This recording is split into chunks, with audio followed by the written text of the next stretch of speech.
Bună ziua, bună dimineața. I'm sorry because that's the only word that I learned today. I promise to improve my Romanian for next meetings. So thanks, first of all, thanks Diana and also Courtney and all the university for inviting us to share an update of Ebsi, but more focus on education and not just education, also sharing some wider initiatives that are aspect today. And as I will not in a minute, right? And as has already been explained, Ebsi started on 2019, so it has 4 years ago, hardly 5 years ago. And let's say that till these years, we have been able to learn from business, from the use cases, from real end user institutions, universities, primary schools, secondary schools, and so on, vet institutions, to provide business requirements to develop proper capabilities to enable this new paradigm, as has already been explained also by Carmen and Cosmo. So let's move forward, and as some of the things have already been shared, I will jump some of the slides and will focus on education. It has already been explained what is Ebsi, what are the key principles, the principles for citizen focus, privacy, and so on. This is the latest update, but has already been explained. But let me remark that as per today, Ebsi is strong enough to be able to really scale up. And that's the focus for, or the focus that started early in 2023, and that will be a reality in 2024.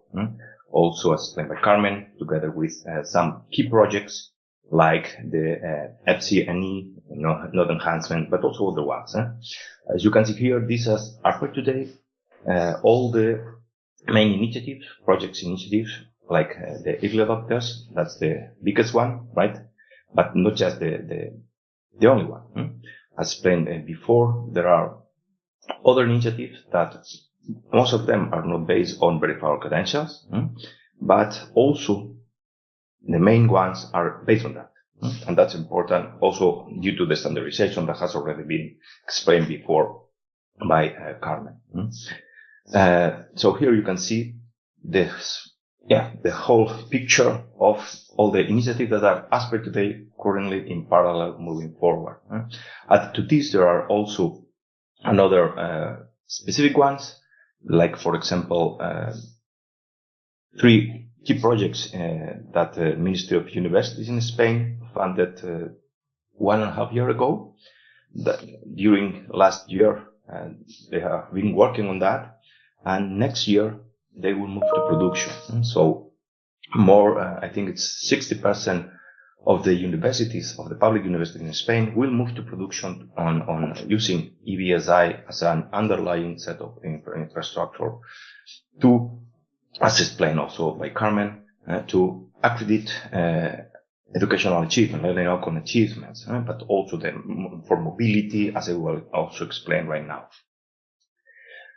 Also, I think you are aware that Ebsi does not provide, it's a service infrastructure, does not provide a wallet, but of course promotes also the wallet market on the marketplace to provide Ebsi conforming wallets. As per today, there are more than 24 conforming wallets. Some of them, or several of them, are also open source ones, so it can be reused and also improved, right?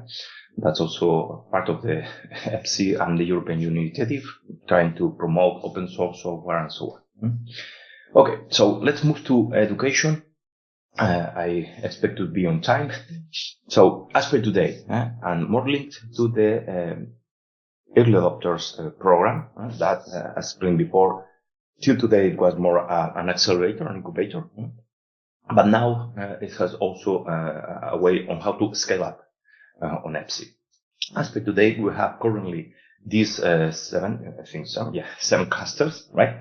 The university alliances, also how to access, right, to other, for example, health services, using educational credentials, like, for example, being able to demonstrate that you belong to a university or a secondary school, whatever, right? Also, we have been focused on My Academic ID, as I will explain later, and I will come back to the university alliances, there's also one of the problems as per today in education is how is mobility, how to identify in that mobility identity, identity from student, from the staffs also. So one of the things that Ebsi always tries to do is to reuse what exists as standardized or broadly adopted in education. So one of the things that we have done is focus on my academic ID, but as we'll explain later, it has already been improved, thinking abroad, thinking also on not just the university level, but even the alliance level, but also, and that has been already worked by the University Alliance Cluster, on cross-alliances scenarios. So these are the type of things that we are moving forward here, and also in addition to my academic ID that proves or let student prove membership or adscription to a specific mobility, new educational schemas, identity schemas have been developed by the University Alliances Cluster. So now also students, but also staff and so on, can also prove that they belong to an alliance. So like a My Alliance ID, right? But also what they call the educational ID. That is a unique identifier for that student belonging to a university, but not linked to a specific mobility. So it's at least at university level, a unique ID that can then be reused and recognized by other universities, other alliances, and so on. So that's the type of things that we are moving forward. Of course, we also are scaling up the traditional tracks, like for example the formal accreditation and recognition, right, with use cases, of course, moving from primary, secondary to tertiary education, but also for employment. But that's the latest cluster, the employment one. So we also have private sector that are requesting the formal degree or specific, because let me remind that we are using ELM, European Learning Model, an anthology that is able to describe any type of learning or learning achievement, outcomes, activities, and so on, for formal, non-formal, and informal education. Let's say that as ECTS, in the Bologna process, ECTS provided a standardized, let's say, currency, a standardized way on how to measure education. ELM can be an opportunity to speak a common language across Europe on how to describe the learning activity. That can be any type of things. As I said before, formal, non-formal, informal. Also, linked to that, we have a specific track for micro-credentials. That at the end is just short courses, right? But here also the important thing will be not just be able to describe that, but also go a little step forward and see how, for example, stackability of credentials can take place. That, of course, Ebsi provides the underlying capabilities, but also it's a business work, a hard business work on how to design the micro-credentials, how to also design the let's say, the learning paths.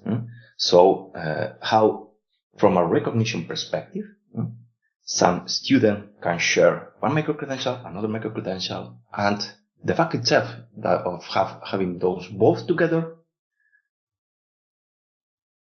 recognize or enable new competences, both joined together, enable new competences, whatever that, then that student can be recognized with a new micro-credential or new learning achievement that is not just 1 + 1 = 2, it's 1 + 1 = 3. That's also the point. So this is what we are working on as per today. All these organizations that you can see here are working harder, and the outputs are expected to be a reality in March, I think February, March next year. So in second quarter, at the beginning of second quarter next year, 2024, there will be a big event. So all these organizations will be able to share their journeys, but it will not be European Commission, right? Or third parties explaining this has been done. It will be their own universities, their own education institutions, their own employers explaining how they have achieved the journeys and so on. Attached to this, let's say, resume, you have a further description for each of the clusters and the probable statement, what's the scenario about, and so on. But this is already evolving. So I will not go deeper on those that also due to the time, but slides are there. I think they will be shared. So feel free to go deep. And of course, if you have any doubt, any question, whatever, feel free to reach me. Diana has my direct email, and it can be shared. No problem from my side. So this is for, let's say, Ebsi scaling up on the context of the early adopters program. But as said also, it has already been commented. As you know, we are currently under the review of the EIDAS, the Trust Framework for Identity, that now in this review extends from identity, goes beyond, and also introduces data, what is called electronic attestation of attributes, but that's data. Also, one of the key points here in the EIDAS review is what's called the European Identity Wallet that will be introduced. For that, and being able to describe not just the wallet itself, right? So what are the key aspects from security perspective, architecture, blah, blah, blah, all this stuff. The wallet needs to be conformant, but also all the actors' roles on the process. Because remember, EBSI is not just about technology, it's about the governance, being able to support the governance. And EIDAS is about that. EIDAS is about trust, it's about trust frameworks. So the regulation was approved there was an agreement, from the legal track on November 8th. Added to that, as I said before, a wallet reference implementation will be provided. Each member state will be mandated to issue national wallets up to the citizens to use it or not. That also needs to be clear, right? But the first mobile form factor that has been worked is the mobile factor, and as you know, that's a killer application. And in mobility, it makes all the sense. Our students, our staff, when they start a mobility program, often they forget their plastic smart card or whatever, but they never forget their mobile. So it makes all the sense that if you are able to have on your mobile all the credentials, and those credentials are due to the EIDAS, there's a mandate of cross-border recognition, and not just for identity, also for data, then things start to align, right? And as I will explain right now, it has already been explained, there's a specific large-scale pilot, and large-scale pilot makes sense because they will be the ones providing business requirements, testing that reference wallet, improving not just the wallet, but also the architect reference framework. What are the actors, the roles on the process? Who can be an issuer of electronic attestation for attributes of data, qualified, non-qualified, all this stuff. So large-scale pilots will provide the business requirements for that, will improve the wallet itself, specifications and so on, but also the architect reference framework. Here are the 4 large-scale pilots.